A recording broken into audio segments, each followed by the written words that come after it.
I know you've had lots of questions throughout all of your Young Star sessions. And so sometimes we just can't get to all of them. And sometimes some of the questions are so good, we can explain a bit more because of how important and how critical those questions that you ask are.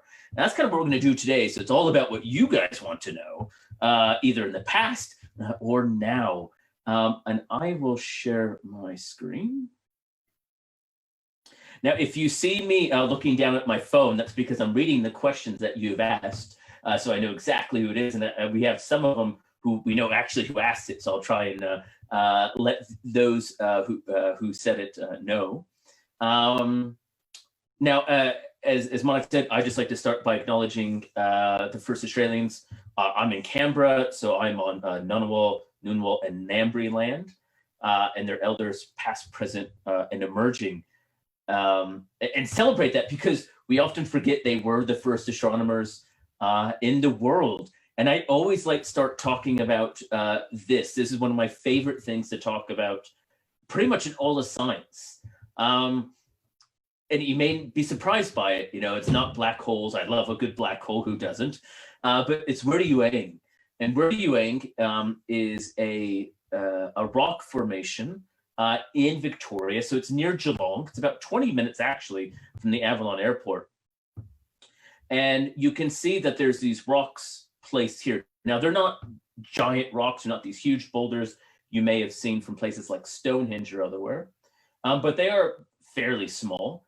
And a bunch of astronomers and anthropologists and scientists went in and mapped the positions of these rocks. And what they found was that these rocks trace the position of sunset in the middle of winter, in the middle of summer, and along the equinox in the middle. And in fact, you can kind of even see the equinoxes going through. So this traces and follows the positions of the sun. This is kind of a giant sun calendar. Now, when you hear of things like Stonehenge, you may have heard of Stonehenge, those big rocks in the UK. Now, Stonehenge only traces the sunset at summer, so it only follows one position of the sun. This does multiple points of the sun. It's actually really tricky to do. So this actually tells more about time and the position of the sun than Stonehenge does. It's also over 5,000 years older than Stonehenge. This is dated to be around 11,000 years old. This would be the oldest astronomical experiment in the world, and it's here in Australia. And I think that's kind of this cool, amazing thing, that this is the oldest thing that we know of, really, that does astronomy and space experiments. And we have it here in Australia from the first scientists that inhabited this land, the Aboriginal people of Australia. And so I think it's a really amazing thing that we have. And I always like starting to talk about it because not enough people know about it. Not enough of us know what this is or have heard of it. And we should all almost be proud of it, just as we're proud of some of the other great monuments or formations that humans have built in Australia and around the world. We should be of this, I think of. Now, to your questions. And today what we're gonna do, we have kind of categories of questions from exoplanets to stars in our solar system and sun to even bigger. So we're gonna kind of start basic and nearby, and we're gonna go further out into space. And one of the questions was about nuclear fusion. And ultimately, how does nuclear fusion work? So it's one of the first questions we had about it, so maybe one of you asked this. And nuclear fusion, for those who don't know, nuclear fusion is the way we essentially get heat from the sun. And when we think of everything, when you think of the periodic table of elements, maybe, you think of hydrogen and helium. Well, those are made up of smaller things, what we call protons and neutrons. And here we have a good example where the blue things are the protons and the white things are the neutrons. And so sometimes we can get things with one proton and one neutron, or one proton and two neutrons. Now, fusion means we smash those things together, that they collide or fuse, they are squished together. Now, in this case, we have one proton and one neutron, and then one proton and two neutrons. So when we smash those together, we fuse them, we get something that has 2 protons and 3 neutrons. Now, in this process of squishing together, we actually create something heavier, but we also get a bit of energy out. It actually creates energy, it creates heat. And as this happens, this produces things in space. It creates heat from the sun. Some people may have heard of like hydrogen bomb. This is hydrogen being fused together. And in this process, it spits out helium.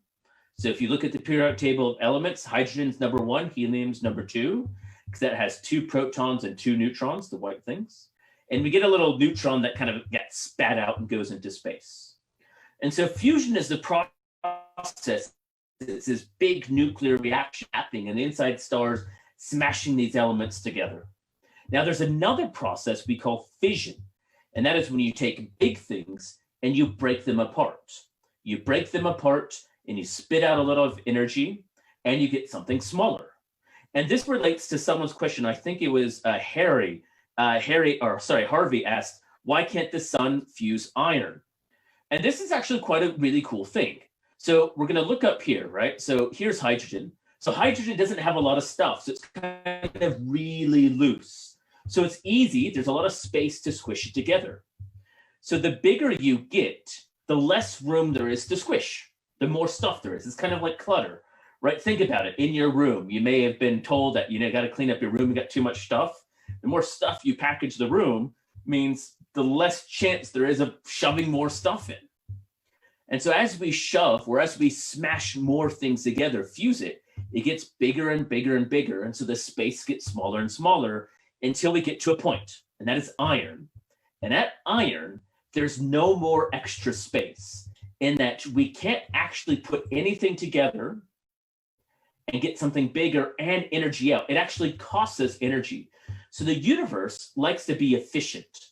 The universe likes to do things in a good way where it's not using up extra energy.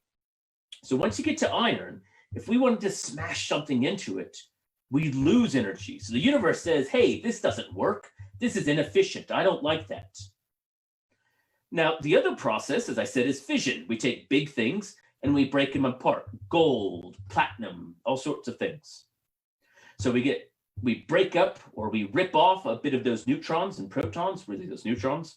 So we get something smaller and we get energy out. And so we're kind of getting smaller and smaller and smaller. And so there's not enough stuff, that we're running out of stuff we can pull off until we reach iron. And at iron, we can't rip anything off of it and still get energy out. If we wanted to rip something off of iron, it would cost us energy. And the universe says we don't like that, and so it stops. And so, Harvey, it's a really important question you ask about why can't we fuse, or really, why can't we fizz as well past iron? Iron ends up being this point where everything kind of stops. And this has a big important consequence for our universe. And that is at the center of every star, the center of planets, the center of asteroids, you end up with iron. Iron is kind of like the end all element. You can't go anywhere. Once you end up at iron, you kind of get stuck. And that's where you end up. And so this is a really important understanding for how our stars form, how our planets form, and everything like that. Now, some may ask, well, how do we get these big things if it costs us energy to grow to them? And the answer lies in supernova. And we'll talk a bit more about that, about planets and stars are formed. But when stars explode, there's lots of energy around. So it can kind of gobble up or vacuum all of this energy to create these big things. And there's lots of different ways they explode. Now, another great question that we had was, how do we estimate how long it is until the sun burns out? So there's really, how do we estimate the age of the sun? Now, one of the ways we firstly estimate the current age of the sun is these big lumps, right, that you're seeing here. And that big lump is a meteorite. And in fact, it looks quite funny. And you can even see it's a bit reflective. Now, this thing would weigh a ton. And if you can see right here at the bottom, it says it weighs 127 kilograms. So this rock weighs 127 kilograms. It weighs, I think, more than all of you. Now, this is a leftover bit of asteroid. It's what we call a meteorite. Two asteroids would have collided a long time ago. Bits of it broke off, traveled through space, smashed into the Earth, and landed on the ground. Now, asteroids are kind of, we think, the relics of the formation of the solar system. We think that it's just the leftover bits that didn't form into planets or didn't form into the sun. And as we find these meteorites, we can date them. So you may have heard of something called carbon dating. And what we can do is we can look at the elements, and this is mostly iron, present in these meteorites and get an age by what stuff is there. And because we know that the sun and the planets and the meteorites all kind of formed around the same way, we get a pretty good age of our solar system. And we know our sun is around 4.6 billion years. Our solar system is around 4.5 to 4.6 billion years old. So that tells us about its current age, but how long do we know it's going to last? Well, that's a pretty cool question. And this is an experiment you could actually do at home. Not with the sun, but with a light bulb. So, as we said, the sun heats, radiates energy.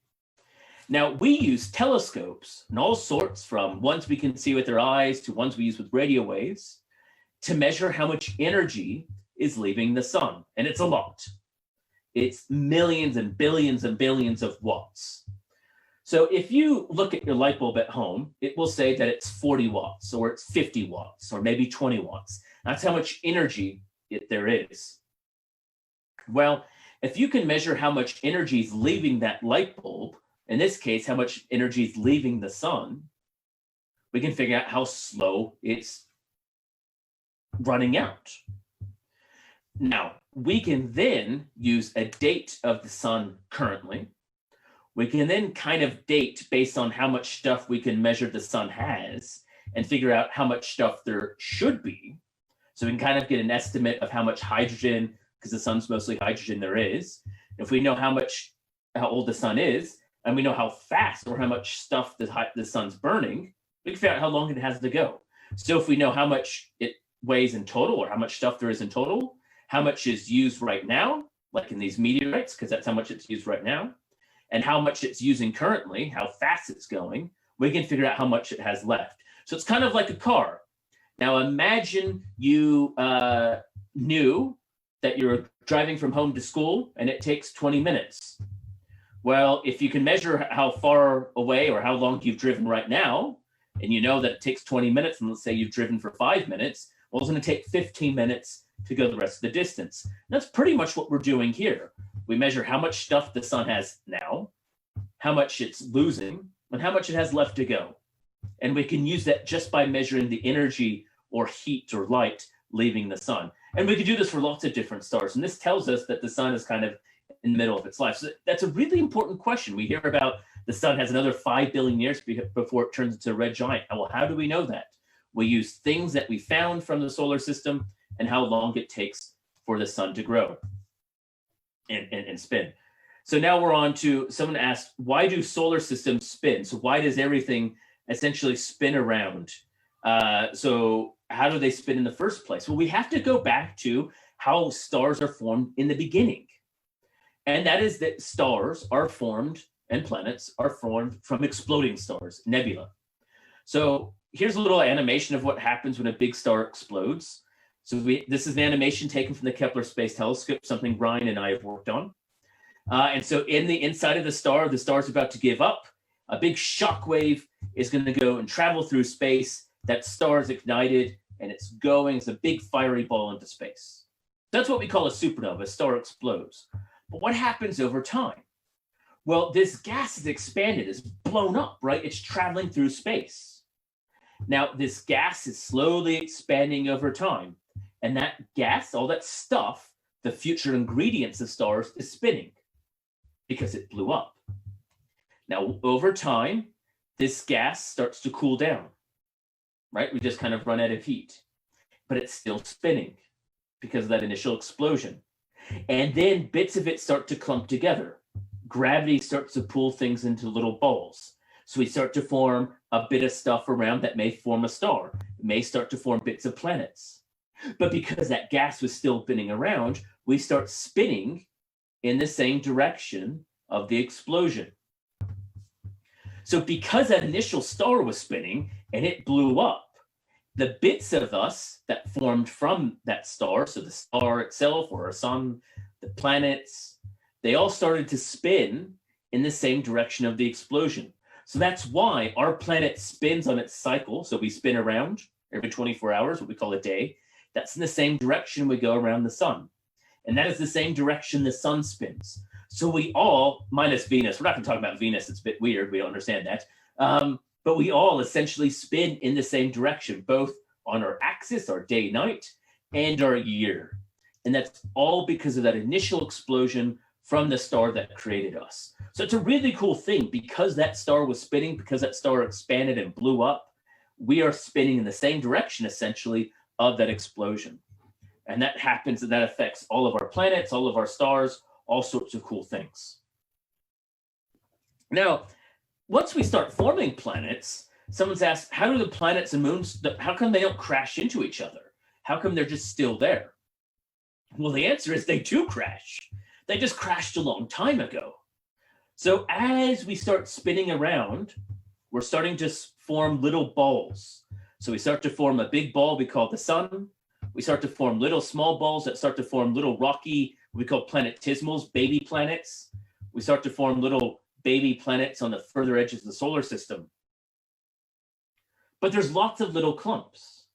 And as they're spinning around, they do collide into each other. So sometimes they collide and stick together to form a bigger planet or a bigger moon. Sometimes they collide and break apart, and then eventually gravity pulls that together. So it's a really kind of chaotic place. So there's lots of things crashing and bumping and running into each other, and it takes millions and millions and millions of years for all these crashes to stop and to have enough safe place where you only form a few planets or a few stars. So the reason we have kind of the nice planets and moons that we have now is because a lot of them already collided, a lot of them already broke up. So some people think the asteroid belt was a planet that broke up that didn't quite form into a planet because there's enough ingredients and it's kind of at the right spot that it could have formed a planet. So this is kind of a really cool question of why does it look now? And when we look at baby solar systems, we kind of do see this chaos. We do see lots of things forming and crashing into each other. So it's a really good question. And someone related asked, why are we essentially a single star? Why do we not have, we're not part of a binary system? So there's lots of stars in the nighttime sky. Most of these are 2 or 3 stars orbiting around each other. We are by ourselves. Now, the reason we think we're by ourselves is that maybe we weren't. There's lots of theories that suggest that maybe we actually had a twin. Maybe we had another star. In fact, there was a paper a few months ago that said maybe there was a star on the edge of our solar system, and for some reason it kind of got flung away. Because when we look at our solar system, we see lots of things on the outside. We see things like Pluto. We see what we call the Kuiper belt, where all of Pluto's friends are. We think there's things even past that. There could even be a bigger planet, what we call Planet 9, on the edge of the solar system. So we see lots of things really, really, really far away. And this discovery or this paper said, well, maybe there was a star over there. Maybe there was something starting to form around, but it kind of got kicked out or left or moved away. And therefore we left by ourselves. Some say, well, maybe Jupiter was going to form a star. Some people say Jupiter is a failed star, what we call close to a brown dwarf. It's pretty small for a brown dwarf, and it's really on the small side. But maybe it started to form in its position to form a star, didn't get enough gas, didn't get enough stuff, and it failed. Or maybe we just formed by ourselves. So this is a very good question, and one that a lot of people are doing a lot of work on to try and understand. Why are we a single star and not multiple stars? Maybe we just didn't have enough stuff to support a second star, because if we're going to form a second star in our solar system, we need lots of gas, lots of rock, lots of all that sort of stuff to form that star, those ingredients. And if it wasn't there, it just wasn't there. So it's a really important question, one that lots of people are working on. Now let's talk about some planets around other stars. And someone asked, are there any planets orbiting around neutron stars? And the answer is yes. Now there's a certain type of neutron star we call a pulsar. And pulsars are neutron stars. So after a star explodes, sometimes it creates a black hole, sometimes it creates a neutron star. And a neutron star is kind of the remnant squished ball of the inside of a star. It's the leftover bits that didn't explode. Well, sometimes that star, that neutron star, is spinning super fast and beaming out lots of energy, lots of light, or lots of magnetism. So these pulsars are spinning around every millionth of a second. Sometimes they can spin around every 6 millionths of a second. So they're spinning around super, super fast. So they can spin around hundreds of times per second. So they're spinning around super fast into space. They're shooting off lots of light into space. And the first planet ever discovered was around a pulsar, one of these super energetic neutron stars, in 1992. So the first planet actually discovered was in fact around a neutron star. So they definitely can happen. It wasn't until 1995 that we discovered, or astronomers discovered, the first planet around a normal star, or at least a sun-type star.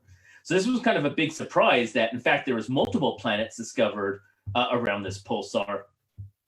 3, in fact, as you can see here, 1, 2, 3. It was a bit of a surprise when they found it. Now, because these pulsars, these neutron stars, are shooting off lots of things into space, we don't really think they would support life or be a good place to live, because that star would have exploded, it would have hit the planets, it would have produced a shock wave that went through and hit those planets. Plus, then you have this spinning neutron star shooting out lots of radiation. They wouldn't be very good places to live. In fact, someone else asked, can planets orbit around supernova? And yes, they kind of can. If the star explodes and leaves something behind, we think some of these planets can survive that shock wave and that explosion if they're far away. So things really close to the star, things like the Mercuries and the Venuses, would probably just be exploded. If you're really on the edge of your solar system, maybe you're a Pluto, you may be able to survive that, or at least still be there. You wouldn't want to be living there. And this kind of relates to a discovery this week, in fact. And that is that there is a very large planet, a very big Jupiter, discovered around a white dwarf. So white dwarf is the remnant core of a star, something our sun will be in billions of years. And it was found to have a Jupiter, something 14 times bigger than Jupiter, orbiting it. So as our sun grows, it's going to puff out, it's going to swallow Mercury, it's going to swallow Venus, it's going to swallow Earth. And eventually we think it will destroy those planets. And the question is, this planet, this big Jupiter, orbits every 1.4 days. So a year on this planet is every 1.4 days. So that's super close. So how is it that close? How did it not get destroyed by the expanding red giant? How did it grow and survive that process? Well, either it got lucky, or maybe that it didn't survive and a bit of it got blown off, or maybe that it started really far out, and as the star contracted, it started to pull it in through gravity. So a big discovery that happened just this week kind of related to this. And yes, solar systems can orbit black holes even. Some people, Ryan and I do this, we look for these things called tidal disruption events. And these are stars that get near a black hole. And as they get near a black hole, the gravity of the black hole starts to rip off the gas and stuff of the star. Now, if that star has planets around it, and a lot of stars do, these planets would be orbiting the star and they'd be orbiting around that black hole. Some people even calculated that planets themselves can directly orbit the black hole. So imagine you get a big star that explodes and that star had planets around it. Well, what could be left are a few planets on the outside still going around. So we think planets can and solar systems can go around pretty much anything. It doesn't mean they'll be very good, but it means that they still could be there. Now, we're kind of onto black holes, and so this is a few good questions we've had on black holes. And that is, when black holes bin space, is it real? Do they really bin space? Yes, they do. And we know this because everything in space bends space. Even you, if you were in space, you would slightly bend it. Not a lot, because you don't weigh a lot. You don't weigh anywhere near the size of the Earth or a black hole. I hope not. But you weigh a little bit.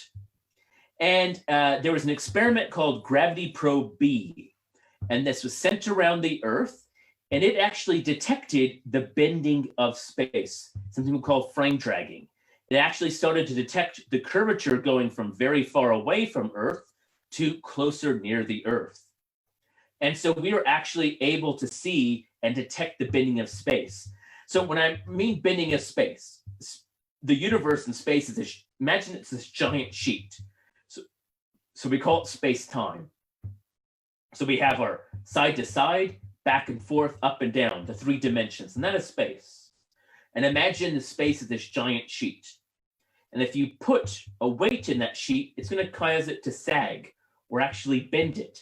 Yes, it's kind of a weird thing, but you're actually talking about the bending of space. Now, this is kind of a good example. So imagine we have 3 different stars or planets. One's big, one's medium, and one's small. The bigger the weight, the more it's going to bend the area around it. So if you have something like Earth, we do bend it, but not a lot. Our sun bends the surrounding space even more. And if you put a black hole there, it really bends it, because a black hole is super dense and super heavy. So the bigger or the more massive you are, the more dense you are, the bigger or the more you bend space. And we know this because a satellite actually measured this. So this isn't something we make up.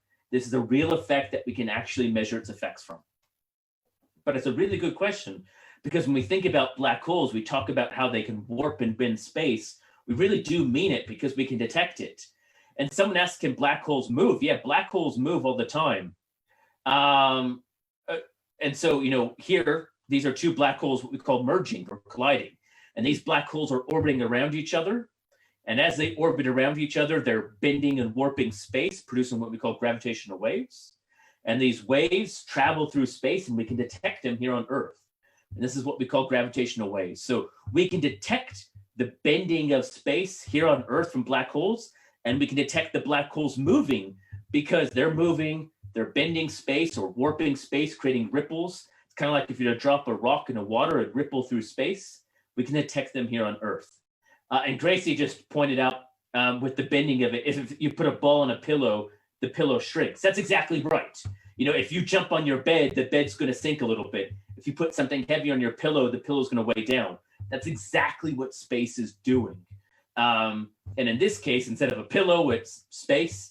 And instead of a ball, it's the Earth or the sun or a black hole. So we talk a lot about black holes and moving and warping. And it's real. We can really measure what they do. It isn't necessarily made up. And someone asked about wormholes. Whoa, so this is a very detailed video that I think, here I'll go. It's really jumpy because this is really high resolution. I might just stop it there. Are wormholes real? And that is, we don't know. Wormholes are the idea that at the end of a black hole, it's this kind of tunnel through space. So if you're to pass through a black hole or a point in space, you can kind of take a shortcut and pop out the other side. The problem with wormholes is that if you have things going in, black holes, you should have things popping out, white holes. But we don't detect white holes. We don't detect things popping out into space. We detect things going in, but we don't detect them going out. So it may be one of those things that exist, but not really. And someone asked, what are gamma ray bursts? So gamma ray bursts are when a certain type of star explodes. We think when really big stars explode, so again, the star's spinning around, the star collapses in on its side and explodes. And as it explodes, it releases bursts of light or energy, in this case, gamma rays, into space that we can detect. We also know gamma ray bursts can be detected caused by 2 neutron stars colliding. So those neutron stars we're talking about, kind of the remnant stuff of stars that already explode. So we have 2 stars, they both explode, leave behind the kind of the remnant bits, the kind of cores. Those cores can collide as well, and as those cores collide, they can explode. And in this explosion, they can produce a certain type of gamma ray burst that we've detected. Because we've detected those stars exploding, we've seen the explosion, we've actually detected the gravitational wave from this, and it's something Ryan did as part of his PhD. And then they burst light into space, traveled, and we saw it. So gamma ray bursts are kind of a certain type of explosion in space. Now we're gonna start getting bigger, and we're gonna end in a few minutes to take more of your questions. And that is, and this was a really good question: how can galaxies collide if the universe is expanding? So we see galaxies colliding all the time, but we say the universe is getting bigger. How does that happen? Well, the thing is, space is really big. So even though the universe is expanding, on the small area where galaxies are, gravity is still much stronger than the stuff causing the universe to expand, what we call dark energy. And so, excuse me.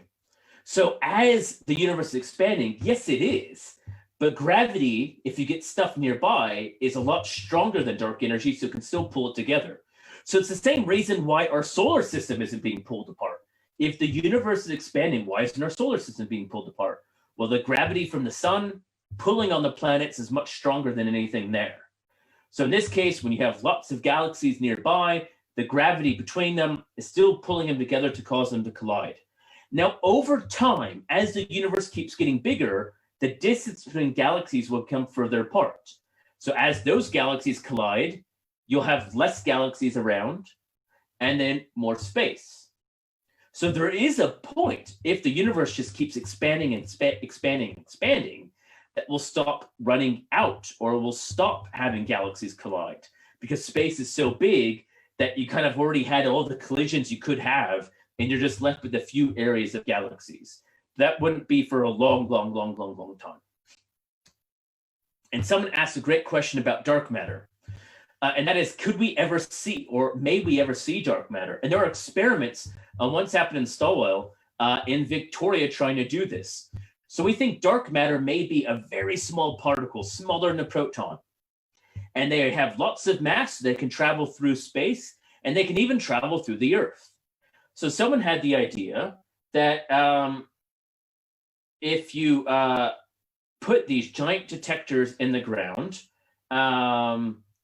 that underneath it would have these huge tanks of gas. And this is what one looks like. So we have a tank of gas, and they often use xenon. So imagine you had a particle traveling through it, and it hits one of these elements or atoms of xenon. Well, the idea is it would knock off some of the electrons, and it would cause a spark. So it would kind of be like, hello. So the idea of trying to see dark matter is actually trying to detect dark matter actually hitting something. And this is what it looks like. There's these big underwater tanks. So this is a tank full of xenon gas. They'll fill this with water. They don't have water in it because there's obviously a person there. Slows down everything except dark matter. Dark matter can travel through it, hit that gas, create a spark, and a little detector or camera, and it says, hey, we detected something. So there's all these sorts of experiments around the Earth trying to find them. Now, I want to just end on kind of one of the last topics, and that is related to aliens and searching for life. And that is, are aliens out there? There are 2 trillion galaxies about in the universe. Each galaxy has about 100 billion stars. All of those stars have planets going around it. Those planets have moons. There's a lot of stuff out there. And I think most people would agree, as scientists, that probably at least simple life exists somewhere in the universe. Something like bacteria or microbes. It may even exist in our solar system. You may have heard of the announcement this week with Venus potentially having a sign of life. It is nowhere near just from life, but it could be a sign. So I'd say most people think there could be life. Now, intelligent life, things that we communicate with it, that's a bigger question.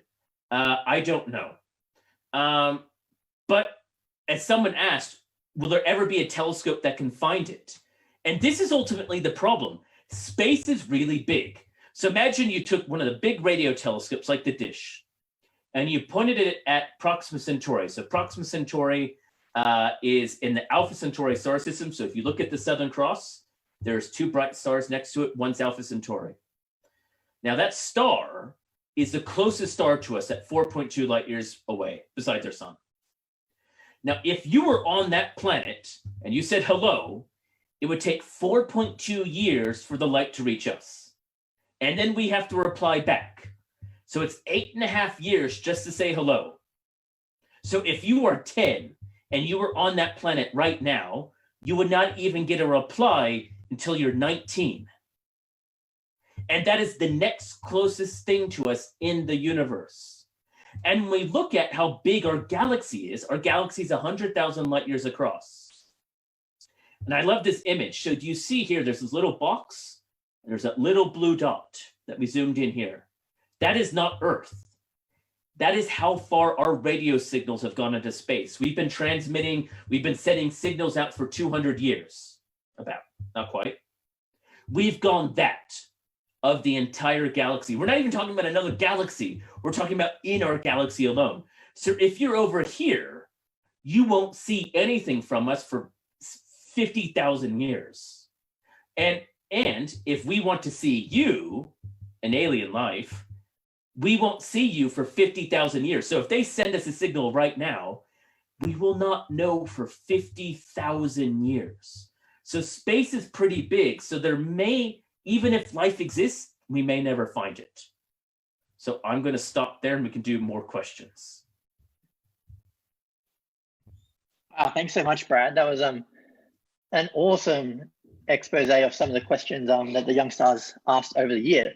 And you might imagine that they only asked more questions. Exactly. So very questions typical. Lead to more questions. Absolutely. This is typical of the scientific process. The questions get answered, you move on, you have many more questions. And I'm counting around 30 more questions. So we don't have a lot of time, but maybe I was thinking I could just quick fire some questions at you and you can just try to give, almost one sentence. Yeah, we'll get through them as quick as we can. Awesome. So you were just talking about aliens, so I think this is a great place to start. So recently there has allegedly been a discovery of life in Venus's clouds as the temperature and life conditions are fairly decent. So what does this imply? Can we elaborate upon it, expanding our knowledge whilst using this to our advantage? And will this be a turning point for the human race? So this is probably the hardest question. I'll start with this one. It really is. I think, firstly, there could be lots of different things that cause this. Life is one of the potential things. There's lots of things that have to be ruled out. But I think the biggest answer here is we often get stuck with our idea of life here on Earth. But there may be more than that. And I know there's other related questions to this about water. We only focus on that because this is the only planet we know of that has life. Now, as we start searching these places, we may find life does it. Just as we didn't know other planets existed until we start finding other types of life, we don't even know what life really means. So this is why we get excited, because it's trying to answer that fundamental question of what is life. Awesome. Okay, so from life, let's go now to planets. And I think you briefly mentioned kind of like collapsing, rotating things, kind of conserve their, what we would call angular momentum, and spinning things keep spinning. So why does the Earth spin on an axis? So why is it spinning around on an axis? Yeah, that's great. And lots of planets in our solar system spin on an axis as well. Mars is similar to us. Mercury doesn't. Uranus is on its side. So we think some of them could be of those, we talked about those collisions in the early solar system where there's lots of small things bumping around each other. Well, if you get bumped enough, maybe you get tilted. And we do believe that something like Mars crashed into the Earth to create the moon. So maybe that gave us our tilt. And that's probably the best reason why we have some of those, is those early collisions in the solar system. Awesome. So Eric, that was your question, I think. So it could be something to do with colliding planets. And Ellie actually asked, why do some planets like Uranus spin on a wonky axis? So I think you also answered exactly. That. Maybe you just got really knocked over at a long time. But people like to study these tilts because it tells us how the early solar system was forming. Awesome. So Gwen now asks, what will happen once the sun blows up at the end of its life? Is it going to be a supernova? So our sun is too small to explode, which is good for us. It will expand into a red giant, so it'll swallow up Mercury and Venus and Earth. It will get close to Mars, so Mars will be a better place to live in 5 billion years. But luckily, we do not have to worry about this. And then after it puffs away, it'll just be a white dwarf, kind of this remnant core. Awesome. So Gracie kind of follows up on this, and I think you may have just answered it, but why will the Earth be alive still when the sun dies? Yeah, so I mean, it won't be a pleasant place. We'll start heating up. The oceans will boil away. The planet will start to really melt and form, and then we'll probably be swallowed up. And this is after the atmosphere burns off. So I don't recommend living on Earth in 4 to 5 billion years. Hopefully by that point, we have another place we can go. Let's hope so. So in terms of like measuring ages of the solar system, Milta asked, what kinds of instruments do we use to measure the ages of planets?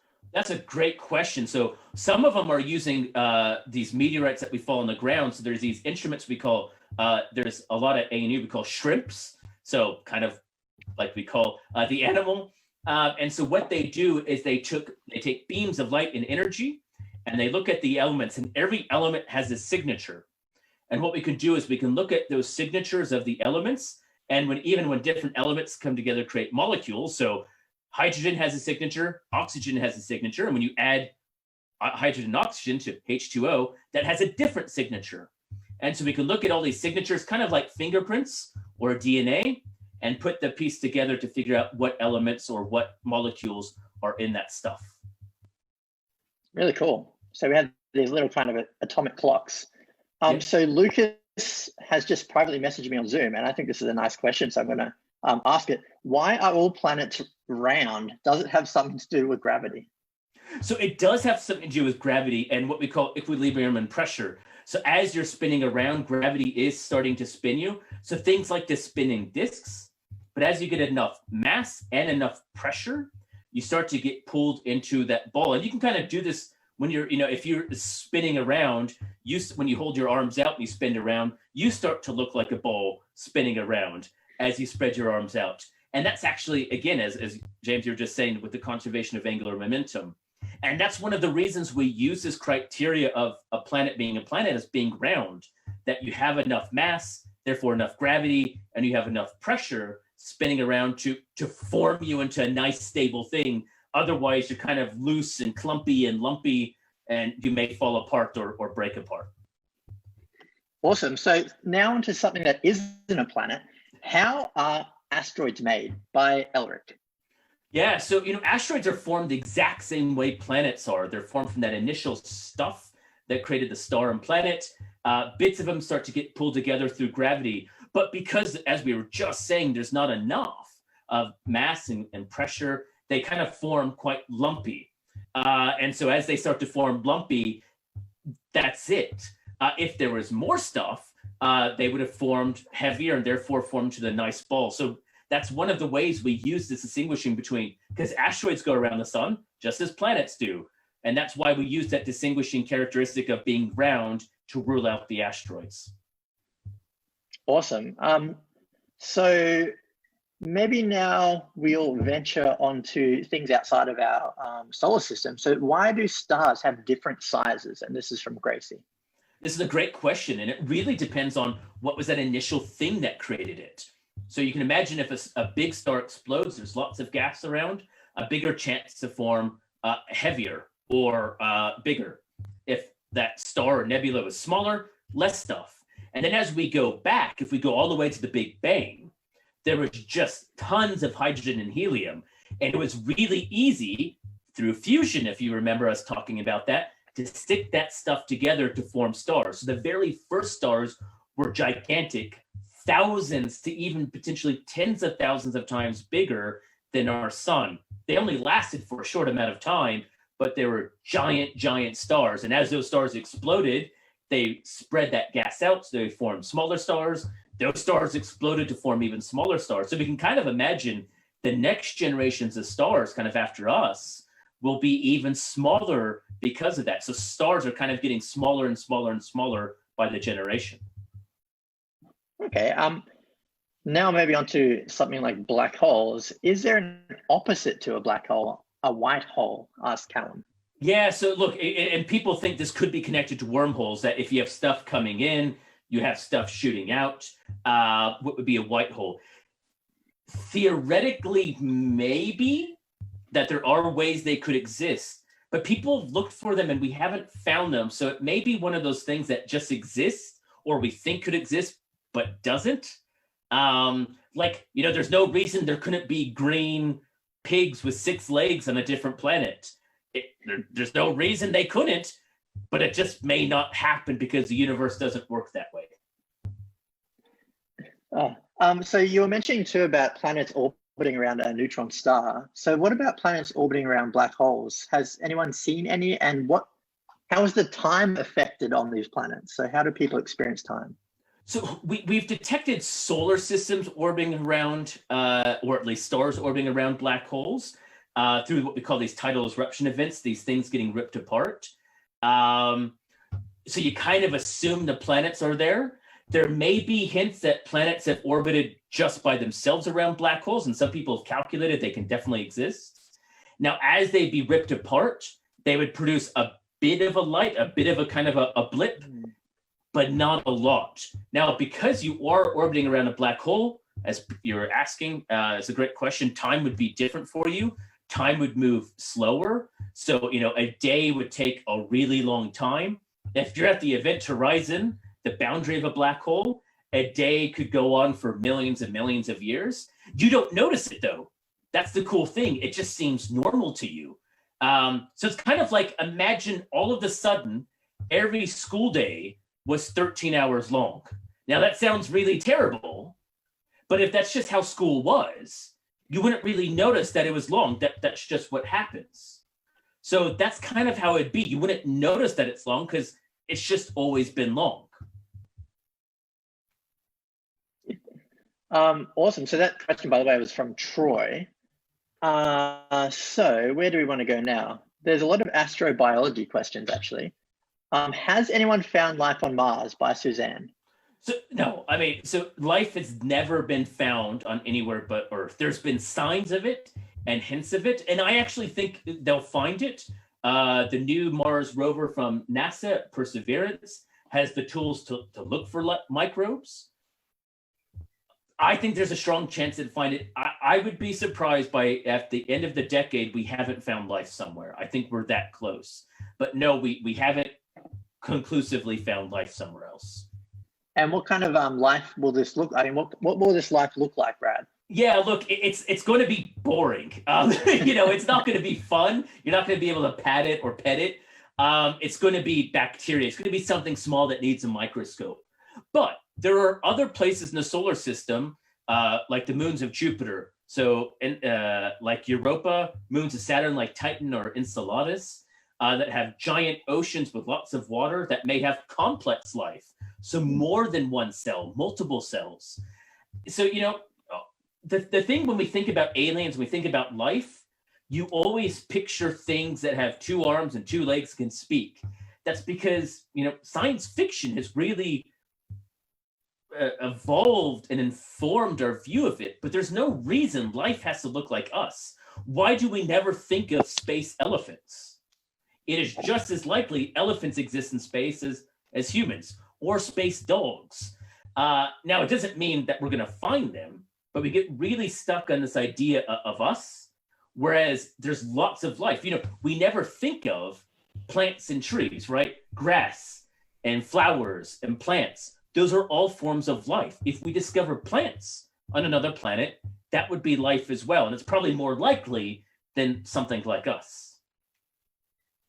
Thanks very much. That's very interesting. So life most likely won't look like us. So Nicole asked, can we engineer life?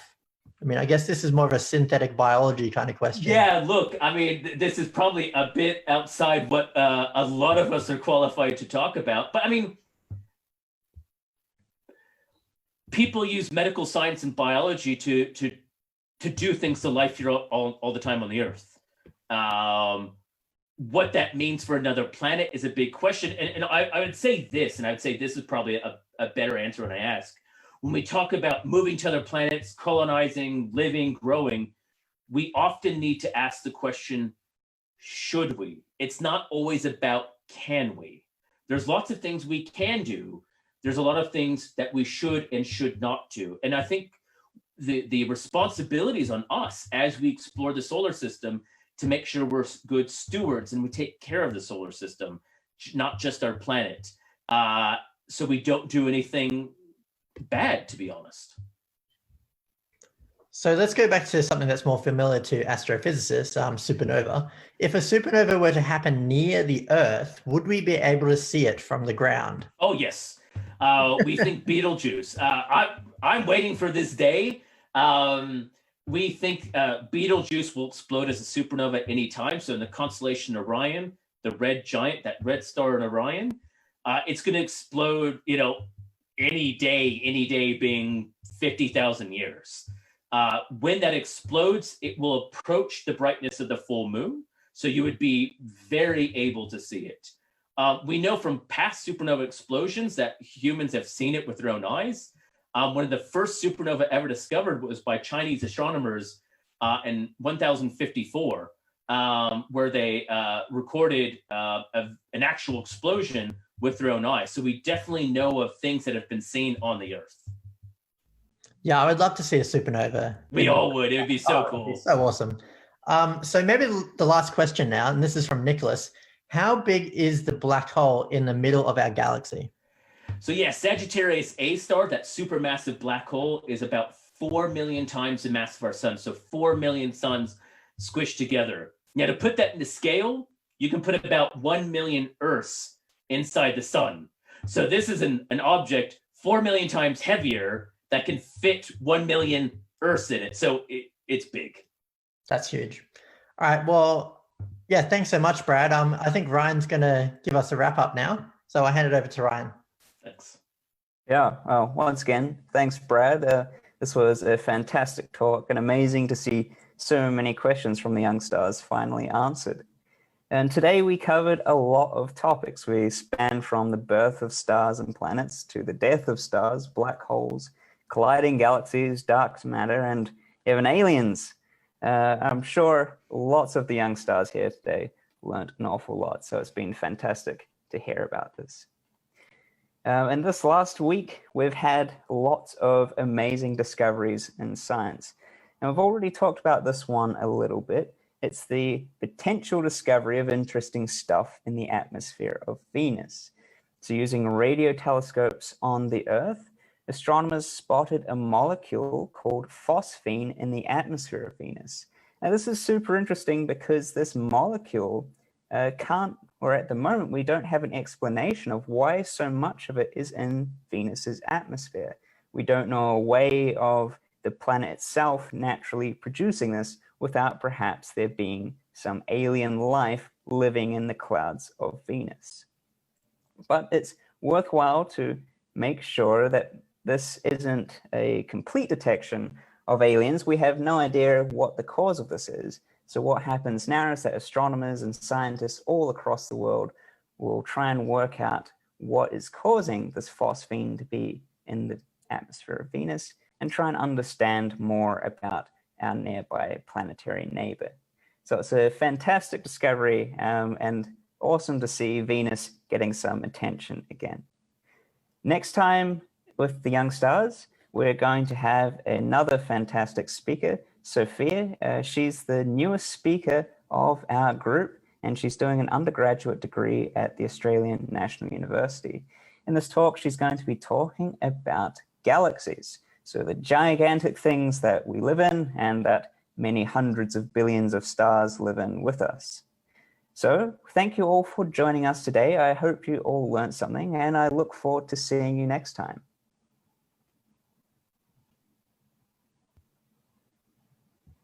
Bye, everyone. Thanks for joining us, everyone. Take care.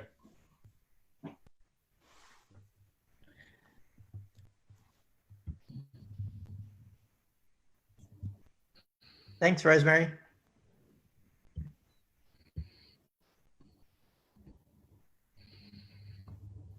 Momo has said thank you to me. Thanks very much, Momo.